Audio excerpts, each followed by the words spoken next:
আমাদের ডাকে আমাদের আহ্বানে জনগণ নির্বাচন বর্জন করেছে, তাতে করেছে, কিন্তু মানুষ বলছে ও তো গেল না, ও তো আছেই। এবং আরো বলছে ভাই 15 বছরে পারেননি, এই 5 বছর ও থাকবে। কেউ কেউ এরকম বলেন যতদিন জীবিত আছে তাকে কিছু করতে পারবেন না। আজকে আন্দোলন গড়ে তোলবার প্রধান প্রশ্ন কি? মানুষের মধ্যে এই যে একটা পরাজয়ের মন ঢুকে যাচ্ছে। আমার পাশে সালাম আছেন, কেবল তেনা চিরবেন আর মনে করবেন দেখি ওই সুতা দিয়ে আবার নতুন করে কাপড়ে বানাবো, করতে করতেই তো 5 বছর পার হয়ে যাবে। ওইখানে দীপু বক্তৃতা করলেন, 20 দল ছিল না, 20 দল নাই, মানে কি 20 দলের মধ্যে জামাত ছিল, জামাতের বিএনপি একসাথে নাই। এখন আপনি বক্তৃতা করছেন, কি সমস্যা? 53 বছর আগের ঘটনা আজকেও সেটা নিয়ে আছেন কেন? আমি যদি বলি ভাই আমার অত বড় সমস্যা নেই, আমি তো অত বড় শরীরও নাই, আমার অত বেশি শক্তিও নাই, যার শরীর সবচেয়ে বড়, যার শক্তি বেশি, মানে ধরেন হাতি, তো বনের রাজা না। ওই অত বড় শক্তি নিয়ে আপনারা ওটা থেকে সিম্বল আউট হয়ে গেছেন, এখনো তো সিম্বলই আছে। যেভাবেই বলেন, বক্তৃতার সময় যেরকম করেই বলেন, 28 অক্টোবরের পর থেকে আজ পর্যন্ত যুগপৎ কখনো বসেছে? আমি কাউকে কাঠ ধরে দাঁড় করতে চাচ্ছি না, কারো সমালোচনা করার জন্য কথা বলছি না, কিন্তু কথা যেগুলো আসছে সেটার প্রেক্ষিতে বলি, সমস্ত দেশের মানুষ মনে করে বাংলাদেশের আজকের দুর্গতির জন্য সবচেয়ে বেশি দায়ী ভারত। কথা তো একরকম ঠিকই, যখন দেখছেন যে দেশের ধরুন ইলেকশন হয়েও যেতে পারে, এসব পর্যন্ত ইলেকশনে যাচ্ছে, তখন আপনাদের পররাষ্ট্রমন্ত্রী উড়ে এসে চাপ দিয়ে তাকে নির্বাচনে যেতে বাধ্য করেন। বেয়াদবেরই দোষে বাঁচা সীমা আছে একটা। আমাদের দেশের নির্বাচন, এত বড় দেশ, ওদের লজ্জাও করে না, তারা বলে আমাদের সিকিউরিটির প্রবলেম আছে। আচ্ছা, সেই সাথে আমি এই কথাটা বলি, ওই কথার উপরে ভিত্তি করে কি আমেরিকা চুপচাপ হয়ে গেল? আমেরিকা তো আরো বড়। সেই আমেরিকা যারা ভোটের আগে কত কথা বলল, মানে তাদের কথাবার্তা শুনে প্রধানমন্ত্রী শেখ হাসিনাও ভয় পেয়ে গেলেন। মনে আছে আপনাদের বলেছিলেন ওরা যদি কাউকে না চায় তাহলে তারা তো থাকতে পারে না। মানুষ ধরে নিয়েছিল এই সরকার আর নাই। বিশাল বিশাল সভা, বিভাগীয় সমাবেশ পরে প্রত্যেকটাই এক একটা গণ অভ্যুত্থান। মানুষ পায়ে হেঁটে, গরু গাড়ি চড়ে, নদী সাঁতরে, 3 দিন 3 রাত শীতের মধ্যে উন্মুক্ত মাঠের মধ্যে শুয়ে শুয়ে ওই বিভাগীয় সম্মেলন সফল করেছে। এই বিভাগগুলোতে এত বড় বড় অভ্যুত্থান, ঢাকাতে কোনো অভ্যুত্থান হলো না কেন? মানুষ তো ধরে নিয়েছিল এত বড় সভা, সমস্ত দল প্রায় এক হয়ে গেছে এবং তারা সরকারের অধীনে নির্বাচন করবে না, তাতে সব দল একীভূত ছিল, কোনো সন্দেহ নেই, এখানে আন্তরিকতা নিয়ে প্রশ্ন করা যাবে না। কিন্তু তারপরেও দিন শেষে কি ফলাফল দাঁড়ালো? আমরা বলছি রাজনৈতিক ভাবে জয়লাভ করেছি, আমাদের ডাকে আমাদের আহ্বানে জনগণ নির্বাচন বর্জন করেছে, তাতে করেছে, কিন্তু মানুষ বলছে ও তো গেল না, ও তো আছেই। এবং আরো বলছে ভাই 15 বছরে পারেননি, এই 5 বছর ও থাকবে। কেউ কেউ এরকম বলেন যতদিন জীবিত আছে তাকে কিছু করতে পারবেন না। আজকে আন্দোলন গড়ে তোলবার প্রধান প্রশ্ন কি? মানুষের মধ্যে এই যে একটা পরাজয়ের মন ঢুকে যাচ্ছে, পরাজিতের বোধ কাজ করতে শুরু করেছে, এখান থেকে তাকে ফিরে আনতে হবে। সেই ফিরে আনবার জন্য আপনি মাসের পর মাস ধরে নিজে খালি জাবর কাটবেন, কেবল তেনা চিরবেন আর মনে করবেন দেখি ওই সুতা দিয়ে আবার নতুন করে কাপড়ে বানাবো, করতে করতেই তো 5 বছর পার হয়ে যাবে। দেখেন, সবচাইতে বড় ঐক্যের প্রশ্ন ছিল কখন? যখন আমাদের জাতীয় স্বাধীনতার লড়াই হয়েছিল। শেখ মুজিব 6 দফা দিয়েছিলেন, ছাত্ররা পতাকা তুলে দিয়েছিল নতুন, বীর বাঙালি অস্ত্র ধরো, বাংলাদেশ স্বাধীন করো স্লোগান হচ্ছিল, সমস্ত বাঙালি জাতি একাত্তা হয়ে গেছিল। সেই সময় রাজনৈতিক দলগুলো শেখ মুজিবুর রহমান সাহেবের কাছে বলেছিলেন ঐক্য করেন, জাতীয় ঐক্য, সমস্ত জাতিকে নিয়ে সবগুলো পার্টিকে ডাকেন। শেখ মুজিব কি বলেছিলেন? আর ঐক্য তো হয়ে যেতে পারে, তোমাদের সাইনবোর্ড বন্ধ হলে আমাদের পার্টি যোগ দিয়ে দেবে। আমি কি বানিয়ে বলছি? ইতিহাস সাক্ষী দেবে। তখন তো ঐক্য হয় নাই, কোন জাতীয় ঐক্য সেরকম জোট করে উঠেছিল, অথচ স্বাধীনতা পেয়েছি আমরা, জিতে গেছি। আর আজ আমি মানি জাতীয় ঐক্য দরকার, আমি কিন্তু এই স্লোগানের বিরোধিতা করছি না, কিন্তু আমি বলছি একটা সোনার হরিণ বানিয়ে তো লাভ নেই। সোনার হরিণের পেছনে দৌড়াতে থাকবো আমরা, ওইটা যদি নাও হতে পারে, সেই জন্যই তো আমরা বলেছিলাম যুগপৎ। সেই শিক্ষা আমরা এরশাদ বিরোধী আন্দোলন করবার সময় পেয়েছি। আপনাদের সবার মনে আছে শেখ হাসিনা এবং খালেদা জিয়াকে একসাথে বসানো যায়নি।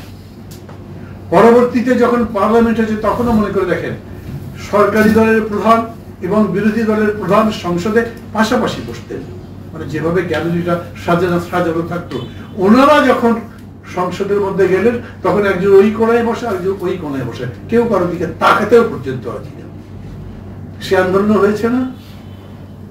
এখন এমন একটা স্লোগান তুলবো, তারপরে বলবো তা ওই স্লোগান কার্যকরী হয়নি, জাতীয় ঐক্য হয়নি, তাই আমরা জিততে পারিনি, তাই আমরা আন্দোলন করতে পারিনি। ইতিহাস তো তাতে মাফ করবে না। এমন একটা সরকার আছে, এই রকম জালিম, জুলুমবাজ, লুটেরা, তস্কর টাইপের সরকার বাংলাদেশের ইতিহাসে কেন, পৃথিবীর ইতিহাসে কম এসেছে। বাংলাদেশের বড় বড় রাজনৈতিক দল যাদেরকে বলে, তারা মানুষের এই যে ভারত সম্পর্কে বোধ, তাদের যে ভারত সম্পর্কে ফিলিং, সেটা জানেন, কিন্তু সবাই কি ইকুয়ালি স্টান্স নিতে পারছেন? বড় বড় দল কেউই কুইট ইন্ডিয়া টাইপের কোনো কথা বলেছেন? বলেননি। হ্যাঁ, বিএনপির একজন নেতা বলেছিলেন, তারপরে তার চাদর ফেলে দিয়েছিলেন, তার ভক্ত যারা পছন্দ করে তারা চাদর পুড়িয়ে দিয়েছিল। কিন্তু বিএনপির মতো দল, যেটা দেশের প্রধান দল, আমি মনে করি, মানে রাজনৈতিক ভাবে এখন আওয়ামী লীগ বা বিএনপির কাছে কোথাও নাই। যে প্রধান বিরোধী দল বলবো কেন, এটাই প্রধান দল। প্রধান দল হিসেবে বিএনপি এই ব্যাপারে তাদের অবস্থান স্পষ্ট করতে পেরেছে বা করেছে। ইসলামী আন্দোলন, মানে ইসলামের কথা বলে যারা যারা আন্দোলন করছে, কোন দল আজ পর্যন্ত এই ব্যাপারে স্পষ্ট বলেছে? আর আমি যদি এরকম করে বলি, ভারতের ইতিহাস থেকে শুরু করে আজ পর্যন্ত যারা ধর্মাশ্রয়ী রাজনৈতিক দল, তারা জনগণের, মানে যেটাকে আমি গণ আন্দোলন বলি, সেই গণ আন্দোলনগুলোতে তাদের ভূমিকা স্পষ্ট ছিল। ভারত বিভক্তির সময় বলেন, রাইট গুলোর সময় বলেন, পরবর্তী যতগুলো আন্দোলন আছে, বাংলাদেশেরও আন্দোলনের যদি ইতিহাস দেখেন, সেরকম করে দেখা যায়। আমার কাছে এরকম অবাক লাগে যে খুবই শক্তি নিয়ে মাঝে মাঝে বিশাল মিছিল করেন, তারপরে যখন আন্দোলনের প্রশ্ন আসে তখন যে দাবি পেশ করেন, সেই দাবির মধ্যে সরাসরি এই সরকারকে উন্মোচন করে তার পদত্যাগ দাবি করে আন্দোলন করেছে আমি তাদের বেলা দেখি না। বরঞ্চ কেউ কেউ এরকম বলেন, মা জননী 100 বছর থাকেন, কোনো অসুবিধা নেই, কিন্তু ইসলামের পক্ষে থাকবেন। আরে ভোট ডাকাতি করে, চুরি করে কেউ যদি 100 বছর থাকে, ওটা ইসলামের পক্ষে থাকা হলো? ভোট ডাকাতি ইসলাম বলে? তারা সব, অনেকে জেলটাও খেটেছেন, আবার বেরিয়েছেন, এখন কণ্ঠ অনেক উচ্চ দেখতে পান, যে কোনো রকম চ্যালেঞ্জ দিয়ে সামনে দাঁড়াচ্ছেন, এরকম দেখতে পাচ্ছেন। যখন বলেন আজকের এই সমস্ত সংকট মোকাবেলার জন্য আমাদের জাতীয় ঐক্য লাগবে, জাতীয় ঐক্য হবে, এক মঞ্চ হবে। সে ব্যাংক লুটের কথা বলেন, বিদ্যুৎ চুরির কথা বলেন, আরে বাবা, এক সংসদ সদস্য খুব ভালো গান, উনি সংসদের মধ্যে কি বলেছেন মনে আছে আপনাদের? দিন আসছে যখন টুকরিতে করে, চান্দানিতে করে, মাথায় মাথায় ঘুরে বেড়াবে, বিদ্যুৎ চাই, বিদ্যুৎ চাই, এতই বিদ্যুৎ হবে আমাদের। কি অবস্থা এখন বলেন? সারা দেশ লুট করে ক্যাপাসিটি ট্যাক্সের নামে সমস্ত অলিগারদের, মানে তাদের নিজেদের যে সমস্ত ক্রানিজম, ক্যাপিটালিজম, পুঁজি, এই যে কি মজার ব্যাপার দেখেন, এই আসালাম কিন্তু একই ভাবে ইম্পর্টেন্ট পাওয়ারফুল ছিল যখন বিএনপি ক্ষমতায় ছিল। তো এদের হিসাবে এরা বানিয়ে দিচ্ছে, বিদ্যুৎ চুরি করেছে, ব্যাংক খেয়ে ফেলেছে, এরা মানে এদের বাকি আছে কি? ওদের গবেষণা করতে হবে এরপরে 5 বছর থাকলে এরপরে কি লুট করবো? পুরা দেশটা খেয়ে ফেলেছে। তারপরেও আমাকে দৃঢ়ভাবে আমি যদি বলতে না পারি, আমি পারি কিংবা না পারি, এই সরকারকে মানব না। আমি কথা খুব স্পষ্ট বলতে চাই, এই সরকারকে মানবার মতো, এই সরকারের সাথে আপোষ করবার মতো, কিংবা এই সরকারকে কোনোভাবে একটু পাশ কাটিয়ে দেখিয়ে যেতে পারি কিনা, এটার কোনো সুযোগ নাই। নির্বাচন কি মানুষ চায়? আমি আবার বলি, মানুষ এটা মনে করছে যে পারলো না, এরা পারবে না, বিরোধী দল 5 বছর পারবে না, কিন্তু যে 95% মানুষ ভোট দেয়নি, আমি বলি আজও ওই 95% মানুষ একইভাবে এই সরকারকে অপছন্দ করে। এটা একটা ইউনিক ক্যারেক্টার। হয় কি জানেন, আন্দোলন যদি কোনোভাবে মার খায়, পরাজিত হয়, মানুষের মধ্যে হতাশ হয়, মানুষ শেষ মতো সারেন্ডার করে ফেলে। কিন্তু বাঙালি আমাদের দেশে সারেন্ডার এতটুকু করেনি। গতকালকের এই ভোটের মধ্যে দেখলাম না আমরা, ওই যে সালাম একটু আগে বললেন, আরে স্থানীয় সরকার নির্বাচন করতে উৎসবের মতো হয়, সেখানে একটা খরার মতো ছিল কালকে। তারপরে আমরা যদি বলি আজ নির্বাচনে যাওয়া দরকার ছিল না, এই বিতর্ক তো মানুষ করছে না, কোন সাধারণ মানুষ বলছে না আপনাদের নির্বাচনে যাওয়া উচিত ছিল। তাহলে এই বিতর্ক কোথায় তৈরি হলো? কারা বলছেন এটা যে নির্বাচনে যাওয়ার দরকার ছিল? কারা বলছেন? আমরা 2018-তে তো নির্বাচনে গিয়েছিলাম। আবার যদি বলেন আসলে এইবার গেলে বোধহয় ভালো হতো, কিন্তু নির্বাচনের আগের দিন পর্যন্ত তো তা বলেনি। বরঞ্চ আমরা শুধু ভেবেছি কি করতে পারি, আন্দোলন কি রকম করলে, আন্দোলনের কৌশল কিভাবে নিলে, আন্দোলনের ফর্ম কি রকম হলে আমরা এই সরকারকে পদত্যাগ করতে বাধ্য করতে পারব। এইটাই একটা ক্রিটিক্যাল জায়গা। আমি মনে করি সবচাইতে বেশি ভাবনার বিষয় এখানে। আজও যখন আপনি আন্দোলন করতে যাবেন, আপনাকে আবার একই কথা ভাবতে হবে। আপনি যদি মনে করেন রাজনৈতিক কৌশলে ফাঁক ফোকর দিয়ে বেরিয়ে যদি যেতে পারি তাহলে জিতবো, না, এরকম জায়গা এখন নাই। আওয়ামী লীগ অফ 1971, 72, 73 অথবা পোস্ট ইন্ডিপেন্ডেন্স আর আজকের আওয়ামী লীগ কোনোভাবেই একটা, মানে যেরকম স্বাধীনতার পরপরই যে দল যারা যেরকম ছিল আজকে তারা সেরকম নাই। বিএনপি যখন প্রথমবার ক্ষমতায় ছিল, এখন কি বিএনপি একই রকম? না। যেহেতু টেকনোলজি বদলেছে, এখন আপনার আর্টিফিশিয়াল ইন্টেলিজেন্স পর্যন্ত এসছে, ওইটা আপনি ক্যালকুলেট করছেন 4 বছর পর্যন্ত শেখ হাসিনা থাকে যদি কি করতে পারে, থাকবে কিনা। তার মানে আপনার তো একটা ফরওয়ার্ড লুকিং প্ল্যান করবার মতো সুযোগ হয়েছে। সেটা করবার জন্য দরকার কি আপনার নিজের ডিসিশন তো লাগবে, আপনি কি করতে চান। আচ্ছা, আমি এরকম করে যদি আপনাদের জিজ্ঞেস করি, বিশাল আন্দোলন হয়েছে, আমরা বলছিলাম, কি আন্দোলন বলেন তো? বিশাল বিশাল সমাবেশ, মানুষ জান প্রাণ দিয়ে চলে আসছে। আপনি বক্তৃতা করেছেন, কিন্তু বক্তৃতার পরে কি করেছেন? সারা বিভাগগুলোতে বড় বড় সমাবেশ হয়েছে, কিন্তু যখন এইখানে আমি সমাবেশ করতে চেয়েছি, সরকার বলছে করতে দেব না, তখন চলে গেছেন গোলাপবাগ। এরকম ঘটনা খুবই কম ঘটেছে। অফিসে হামলা করেছে ওরা, পুলিশ তছতছ করে দিয়েছে, মার্কিন স্টেট ডিপার্টমেন্ট থেকে নিন্দা করেছে সেটা। এখন এটাও বলতে পারেন আমেরিকা কত দূর এসেছিল, কেন পিছিয়ে গেল? আসলে সত্যি সত্যি কি পিনাক রঞ্জন যেরকম করে বললো সেরকম করে ইন্ডিয়ানের এই একটা ভূমিকা নেওয়ার কারণে শেষ পর্যন্ত আত্মগোপনে চলে গেল পিটার হাস? আমাকে এক সাংবাদিক প্রশ্ন করেছিল, আপনি কি মনে করেন পিটার হাস কি আত্মগোপনে গেল ইন্ডিয়ার কথাবার্তায়? আমি বললাম, ভাই, আমাদের মাঝে মাঝে আত্মগোপনে যেতে পুলিশ অ্যারেস্ট করতে পারে, পিটার হাসকে কে অ্যারেস্ট করবে ওর আত্মগোপনে যেতে হবে? এগুলো কোনো কথা নাকি? কিন্তু এটা তো ঠিক এখন আজকের প্রেক্ষিতে কিন্তু ডোনাল্ড আসবে না কয়েকদিন পরে। আচ্ছা বলেন তো কি জন্য আসছে? যদি আমেরিকান গভর্নমেন্টকে, মাফ করবে, বাংলাদেশ গভর্নমেন্টকে একটা নোটিশ দিতে যে এতদিনের মধ্যে ভালো হয়ে যাও, না হলে কিন্তু আমার ব্যবস্থা নেব, এরকম বলবেন? আমরা তাকে তাই মনে করতাম পাকিস্তানের সরকার বলতে দিয়েছে, বাংলাদেশের ব্যাপারটা সরকার বলতো 1-2 ব্যাপারটা 1-2 কি 10-20 হয়ে গেছে, কিচ্ছু হয়নি।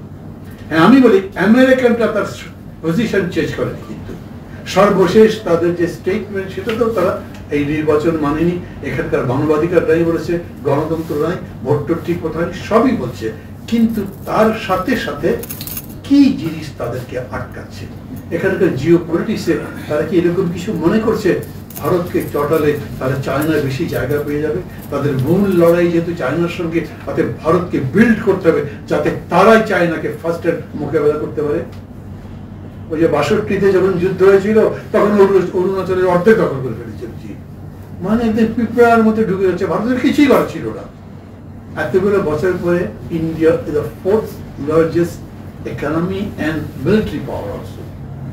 Maybe 4th, 5th একটু এদিক ওদিক হতে পারে, আমি হয়তো কারেক্টলি বলতে পারলাম না, কিন্তু ভারত এখন ওই জায়গায় এসছে। এখন কি এরকম এই যে এত নিউক্লিয়ার সাপোর্ট আমেরিকা ইন্ডিয়াকে দিচ্ছে এই জন্য যে তারা তৈরি করতে চায় যে কোনো ভাবেই হোক আমেরিকা কিভাবে মাফ করবে চায়নাকে যেন ভারত এখানে কন্টেন করতে পারে। তাই যদি হয় তাহলে আমাদের কাজ কি?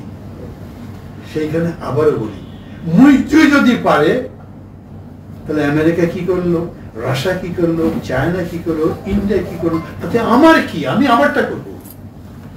আমি যদি আমারটা করতে পারি তাহলে এরকম কোন আন্তর্জাতিক রাজনীতিতে কোনো ডিপ্লোমেসি নাই যে একজন আরেকজনের সাথে একেবারে আত্মীয়তার বন্ধনে, আত্মিক বন্ধনে আবদ্ধ হয়ে গেছে, নাই তা। রাদার দেখুন ওদের ফ্রেন্ডশিপ আছে, কিন্তু ভেতরে ভেতরে তাদের স্বার্থের সংঘাত সবসময় আছে। অতএব কেউ যদি এরকম মনে করেন যে না ইন্ডিয়াকে বাদ দিয়ে আমেরিকা কিছু করতে পারবে না, সেটা ঠিক নয়। ও করতে পারে কি পারে না আমি সে বিতর্কের মধ্যে যাচ্ছি না, আমার দরকার নেই। কিন্তু আমি আমারটা যদি করতে পারি তাহলে ডেফিনেটলি এখানকার জিও পলিটিক্স আপনাকে সুবিধা দেবে, সেটাই ভাবেন। আজ পর্যন্ত কোন সময় আমরা সরকারের মুখোমুখি দাঁড়াইনি। আমি আবার বলি, আমি কিন্তু এরকমই মনে করি। এমনকি 28 অক্টোবর এত বিশাল ব্যাপার, কিন্তু অত বড় সমাবেশ সরকার সেটাকে ডিসপার্স করতে, ছত্রভঙ্গ করতে কতক্ষণ লেগেছিল? আপনি তো ঘুরে দাঁড়াননি, আপনি তো পাল্টা বলেন নাই, দাঁড়িয়ে যান নাই। দেখি মাইক থেকে তো বলা হয়নি কারা আমাদের এই সভা পণ্ড করবার চেষ্টা করে, রুখে দাঁড়ান। যদি বলা হতো তাহলে কি হতো আমি জানি না, আমি জানি না বেশি বলছি কিনা, আমাকে তাদেরকে বলবেন ভাইগুলো এটা করে দেখান না। আমার কত লোক আছে, আমি তাই করতাম, আমি করেছি অতীতে, তাই আমি এখন চাষ করতাম। আমি যে দল করতাম সেই দল লড়াইটা করতে গেছিল, হয়তো বাড়াবাড়ি হয়েছে, টিকতে পারিনি। আমরাই যে ভালো ছিলাম তাই বলবো না, সঠিক ছিলাম তা বলবো না, কিন্তু এইটা আমি মনে করি যদি সরকার পতনের আন্দোলন করেন তাহলে কোন এক জায়গায় দাঁড়িয়ে আপনাকে বলতে হবে আইদার ইউ অর আই, তাছাড়া হবে না। আর ওইটা যদি বলতে না পারেন, ওইটা দেখলে কেবলই পেছনে যান, কেবলই পেছনে যান, তাহলে সরকারও বুঝবে একে চাপ দিতে পারলে পিছিয়ে দিতে পারবে। দেশের সরকার কত লুটপাট কি করেছে এই করা আমি আলোচনা করতে চাইলে সবাই জানেন, কিন্তু এইটা বুঝবেন আমি মনে করি মানুষ হতাশ হয়েছে, এইটা ঠিকঠাক। মানুষের মধ্যে একটা পরাজয়ের গাড়ি ঢুকেছে, পারলাম না এত কিছু করে, কিন্তু সরকারকেই জিতেছে। এখন কি সরকার ভালো আছে? Comfortable, consolidated. এই সরকারের 3 মাসের ইম্পোর্ট ফাইন্যান্স করার ক্যাপাসিটি রেখে রিজার্ভ আসলে কত? অফিসিয়ালি বলছে 20 billion, but it will be not more than 16 billion. কারণ আপনি ইফেক্টিভ রিজার্ভ রাখবে তো। আমার পকেটে 100 টাকা আছে, কিন্তু রিপন পাই 20 টাকা, সালাম পাই 20 টাকা, তো আমার তো 100 টাকা নাই, আছে 60 টাকা। আমাদের সরকারের কাছে এখন যে পাওনাগুলো আছে, যে পাওনাগুলো দিতে হবে, সেটা দেবার পরে এই সরকারের কাছে 3 মাস ইম্পোর্ট করবার ক্ষমতা নেই। অথচ আপনি এখনো যদি ইম্পোর্টের ওই রেস্ট্রিকশন রাখেন তাহলে অনেক নেহাইতে প্রয়োজনীয় জিনিস একদিন ধরে আটকে রেখেছেন, মানুষ এরকম মানতে পারবে না। আপনি রিজার্ভ বাড়াতে পারবেন? আপনার ওই বিদেশ থেকে যেগুলো আমাদেরকে রেমিটেন্স পাঠায় সেটা বাড়বে?